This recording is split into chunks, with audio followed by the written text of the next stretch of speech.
En primera persona, un espacio para descubrir el lado B de la gente. 30 minutos para conocer más sobre nuestros referentes y las historias que han forjado a la ciudad.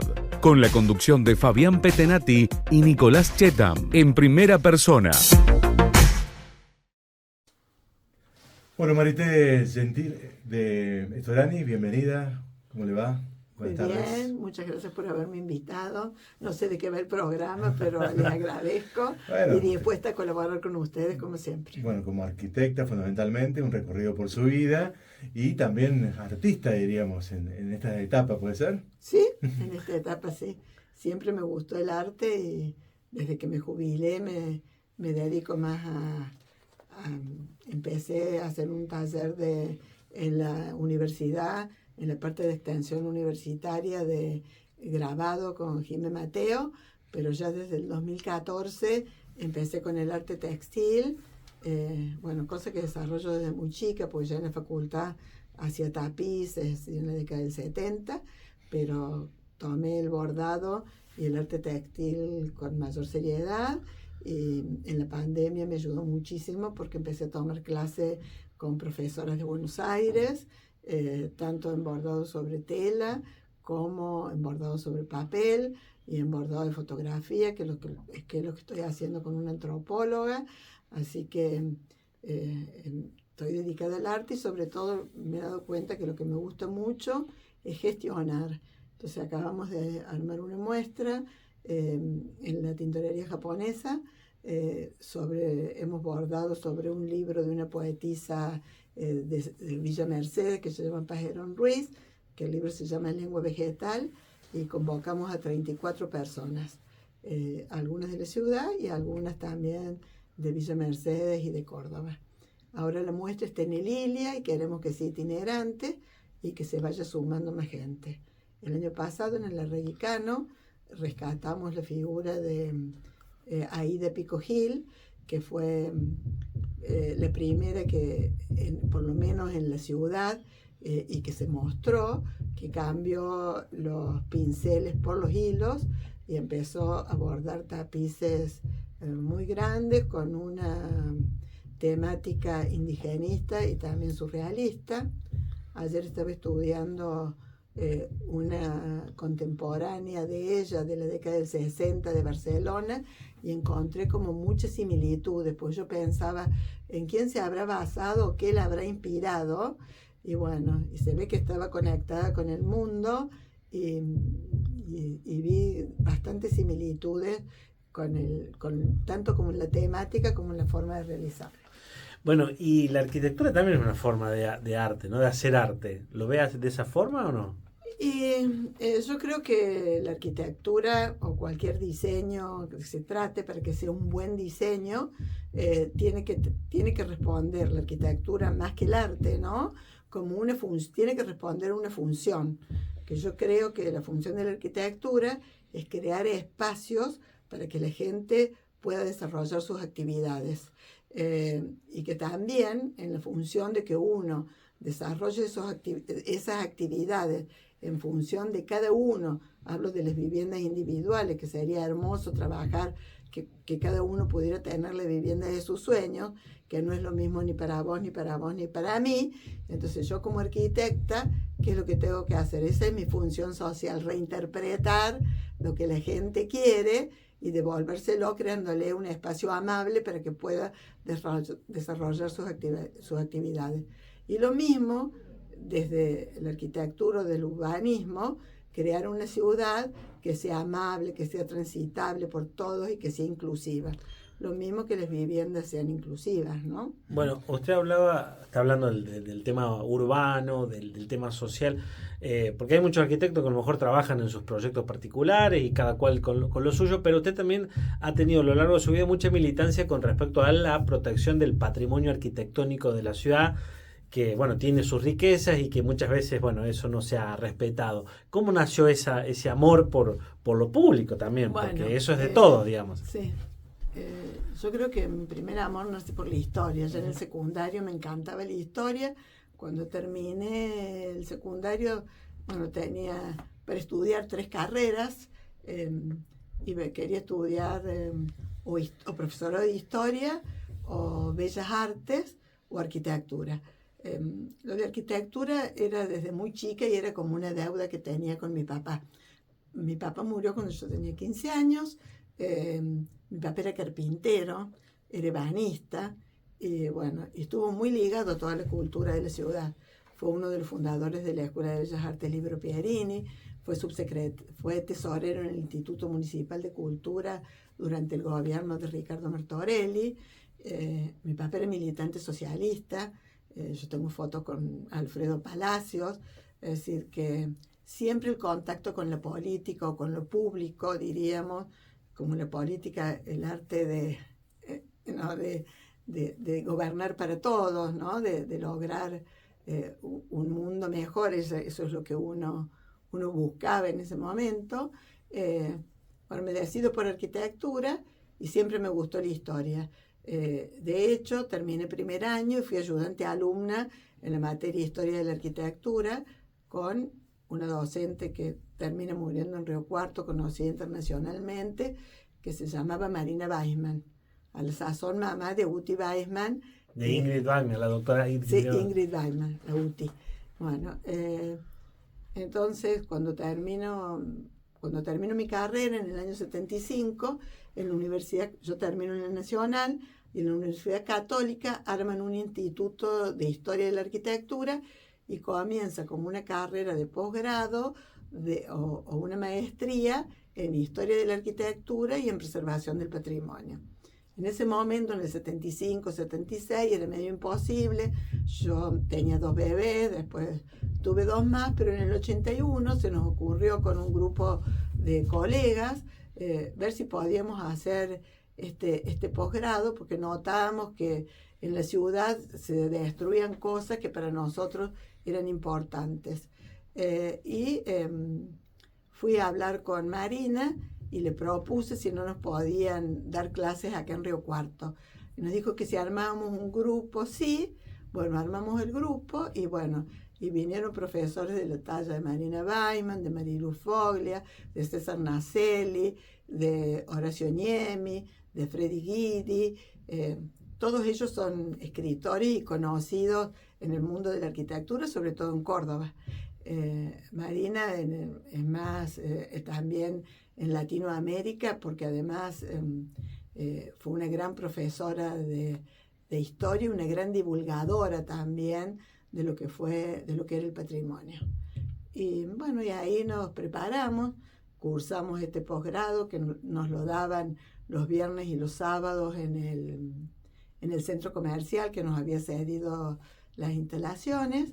Y bueno, y allí terminamos, participamos en un congreso en Paraná. Bueno, me puedo acordar de Cristina Oro, Edith Merlo, María del Carmen Pomposielo, Fabián y Andrés Caraciolo, Ana Mar Masobrio. Fuimos las que después nos quedamos participando, pero los que hicieron el primer curso también estaba Sara Di Santo, Julia Pertuiset y Estela Furque. Y Anali Angeli, creo que también alguno de los talleres hizo. Y hoy, digamos, a varias décadas... Quiero contar sí, otra cosa, sí, porque sí. nosotros logramos, a través del Colegio de Arquitectos, se hizo un convenio cuando Toño Rins era intendente y hicimos un catálogo de las viviendas a preservar.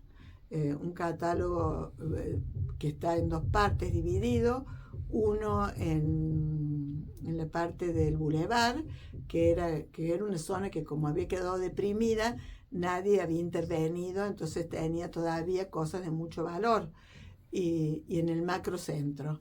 El catálogo se hizo también con la ayuda de un organismo que existía que se llamaba, que era una serie de gente, no me acuerdo exactamente el nombre en este momento, pero había todas las instituciones, inclusive estaba una profesora de historia que era la directora del Museo Histórico Regional, Johnny Martini, que también peleamos mucho por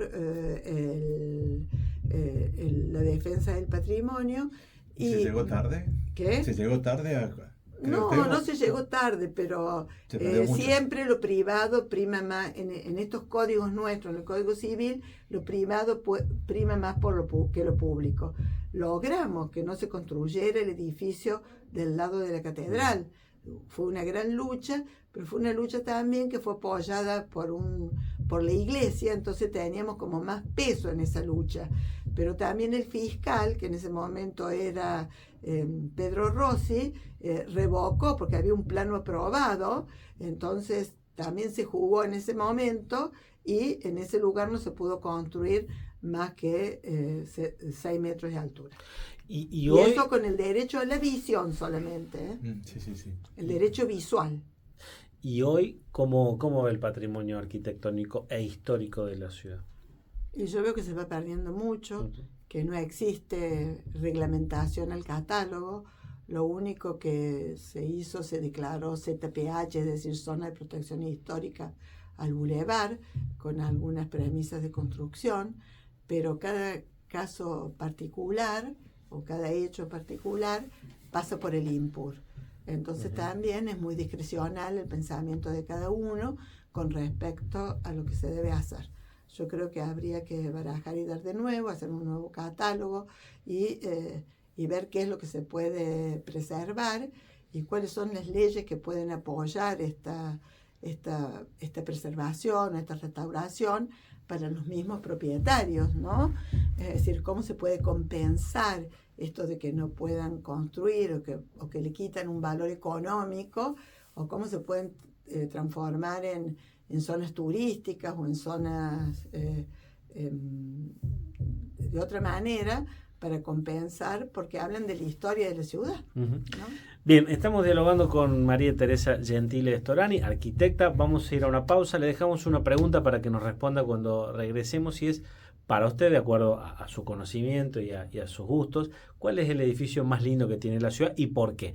En un ratito, después de la pausa, nos responde en primera persona.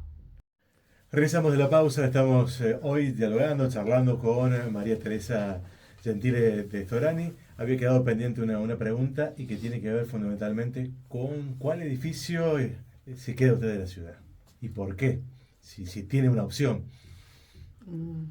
Tengo muchas opciones. O un ranking, podemos poner 3, digamos. El top 3. El top 3 Me gusta el Teatro Municipal, me gusta la Catedral, y me gustan viviendas chorizos, viviendas individuales que no han perdido su esencia, y tanto como tipología o como fachada. En la calle Alvear hay muchas. Yo lo que no conté recién es que no es solamente un hecho aislado, un edificio aislado. Lo que tiene mucho valor es el tramo, es decir, el valor de tramo. ¿Y por qué? ¿Y por qué es importante la preservación? Porque hace nuestra identidad, nos hace reconocer como ciudad. Son hitos. Yo, por ejemplo, mis nietos, cuando eran más chicos, para ir de la escuela a mi casa, les iba enseñando cuáles eran los edificios por los que tenías que pasar. Entonces, es decir, reconocían la Sociedad Italiana, reconocían la ex barraca, reconocían el teatro, reconocían el jockey, reconocían la escuela normal, por nombrar edificios paradigmáticos en la ciudad que no se han tocado y que mantienen todavía ciertas características, pero hay un montón de viviendas que también tienen elementos patrimoniales a preservar y que hacen de la arquitectura, que es un patrimonio modesto el nuestro, pero es nuestro patrimonio y el que nos hace reconocernos también como ciudad. ¿Y algún edificio que le haya dado pena que se haya perdido? Imagino que muchos, pero a lo mejor uno que haya sido... Y últimamente me parece que el Hotel City, más que el Hotel City en sí, las viviendas que están al lado del Hotel City, y además que no nos escucharon la propuesta que es del Colegio de Arquitectos, porque existe ahora un Instituto de Preservación del Patrimonio, se proponían, no nos dieron ni la banca del ciudadano en ese momento. Entonces... Bueno, y usted, por ahí para seguir un poquito con el tema político, también muy vinculada a su familia a la política, está casada con Conrado Storani, que ha sido diputado nacional, funcionario en diferentes áreas. ¿Cómo están en este momento? ¿Cómo viven este momento? En este momento yo lo vivo con mucha tristeza, porque creo que es un gobierno que no tiene sensibilidad social. Yo soy radical, pero no tengo quien me represente en este momento a nivel provincial ni a nivel nacional. Yo vengo de una rama socialdemócrata. Mi origen primario es el socialismo. Mis padres militaban en el socialismo y yo desde muy chica he estado al lado de la política. Yo creo que falta tolerancia en este momento, falta que nos sentemos a hablar de las disidencias que tenemos y que se podamos hacer un proyecto común que sea superador a esto. Hablo con mucho dolor de esto, ¿no? Yo voté por primera vez en el año 73 y bueno, y la primera vez creo que voté totalmente convencida fue cuando no lo voté a Raúl Alfonsín.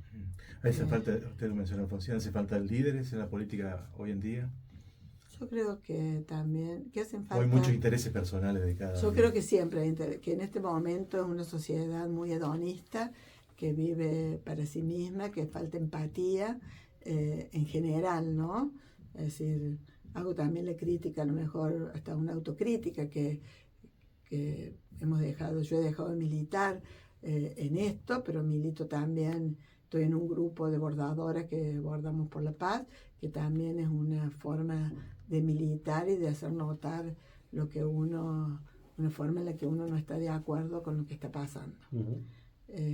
Creo que tendría que existir una propuesta superadora, pero es decir, mucha gente que quiere esto más allá de su ideología originaria, tendría que juntarse para hacer un proyecto común. Es mi pensamiento personal. Yo he militado mucho por los derechos de la mujer y he militado también, no siempre he pensado como piensa mi marido, pero somos los dos militantes políticos desde siempre. No, y además digo, pertenece a una generación en la que podía haber rivalidad política, pero digamos siempre dentro del marco del respeto. De hecho, hemos estado aquí charlando, por ejemplo, con una colega suya, con Lucía Fortuna, en una entrevista hace un par de meses, y ella, que es de otra rama política del peronismo, también destacaba esto, el vínculo entre peronistas radicales más allá de las diferencias ideológicas que... Bueno, soy muy amiga de Por eso Lucía. digo, había la posibilidad de convivir, de compartir. Bueno, te quiero decir que mis mejores clientes han sido peronistas. Entonces, yo creo que se podía hablar. Es decir, pero con el tiempo, es decir, nos hemos vuelto como intolerantes. No aceptamos que el pensamiento del otro sea diferente. Es mi visión en este momento. También tengo una gran tristeza porque pasa esto, ¿no? Es decir, yo querría un mundo más justo, con una mejor distribución de la riqueza, en la que todos pudiéramos tener acceso, en que fuera inclusivo. Mira lo que está pasando con la ley de emergencia de la discapacidad. Es muy duro, porque además es una ley que casi se votó por mayoría en el Congreso, y entonces es como si no existiera la división de poderes, es decir, el Ejecutivo no está respetando lo que dice el Legislativo. Ojalá que ahora no voten el veto esos diputados y esos senadores que votaron en su momento a favor. Además es una ley que es transitoria, porque es hasta fin del año que viene la ley, hasta que se acomoden todas las cosas y que se pueda hacer una buena propuesta con respecto a la discapacidad. Usted mencionaba a Alfonsín y yo le cortaba y decía que era un voto, digamos, el más encantado que tuvo de votar. Su marido fue funcionario. ¿Tuvo un contacto con Alfonsín en varias oportunidades o no? Sí, en muchas oportunidades tuve contacto con Alfonsín. Cuando venía acá a Río Cuarto paraba en mi casa Alfonsín. Estoy hablando del año 72, ¿no? Y en la campaña también en esa campaña cuando nace el movimiento de Renovación y Cambio, en esa época Raúl Alfonsín paraba en mi casa. Y en los actos lo hemos acompañado muchísimo y hemos viajado en los mismos autos y y sí, hemos tenido contacto cercano.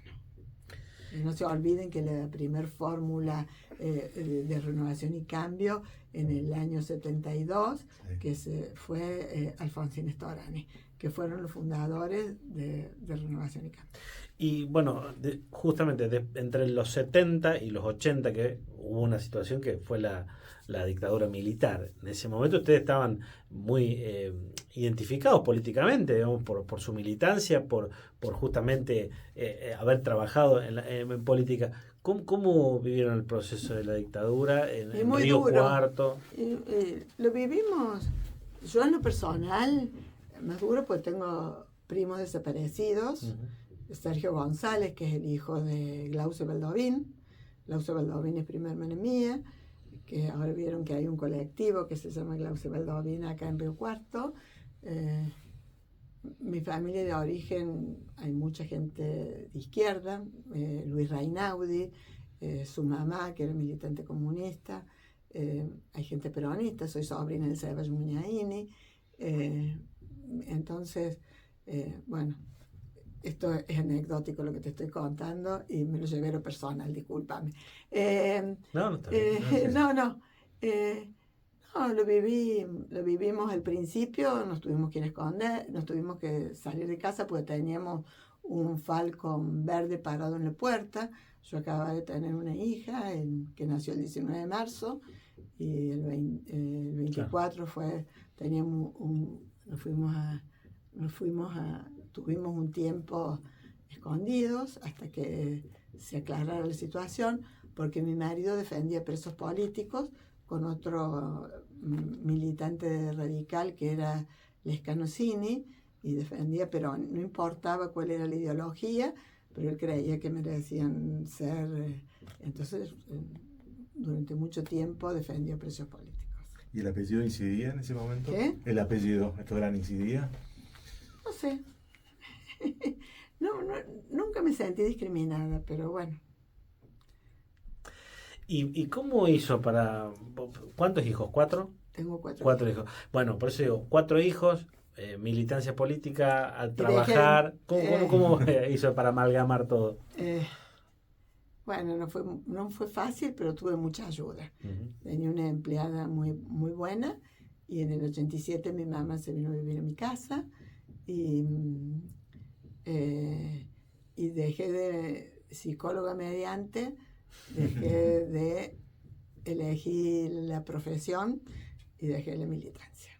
Es decir, no dejé la militancia política así fuerte, pero siempre estuve cerca del partido y bueno, siendo fiscal, acompañando en actos, organizando actos. El primer encuentro nacional de mujeres se hizo acá en el año 87, que juntó 800 mujeres. En un momento que no era muy fácil, porque era muy patriarcal todavía la política. Sí. Yo siempre estuve por la ley de cupo, que fuera transitoria, pero que se hiciera por el valor de cada mujer y no con el dedo de los hombres. Y digamos, la otra cuestión que quería preguntarle respecto a su familia es si alguno siguió la arquitectura, porque por lo que sabemos, No. todo la abogacía. No. 4 hijos y ¿cuántos nietos? Tengo 7 nietos. Uh-huh. El más grande está estudiando abogacía, el segundo es Pumita. Así es. Y va a estudiar psicología ahora. El tercero creo que va a estudiar ingeniería industrial. Y los otros son muy chicos. Bueno, tengo a Lisandro de 12, Francisca de 10, Lorenzo de 8 y Federica de 6. ¿Y le gusta eso, compartir con los nietos, tenerlos en la casa? Sí. Es una abuela presente. Sí, me encanta. Me encanta estar. De hecho, estoy viniendo de Italia, que lo fuimos a acompañar a Nicanor en su campaña. Bueno, y eso me imagino que es motivo de orgullo para la familia, para usted. Y por supuesto, es decir, que los nietos que tengan una vocación y que la puedan cumplir ya es muy importante.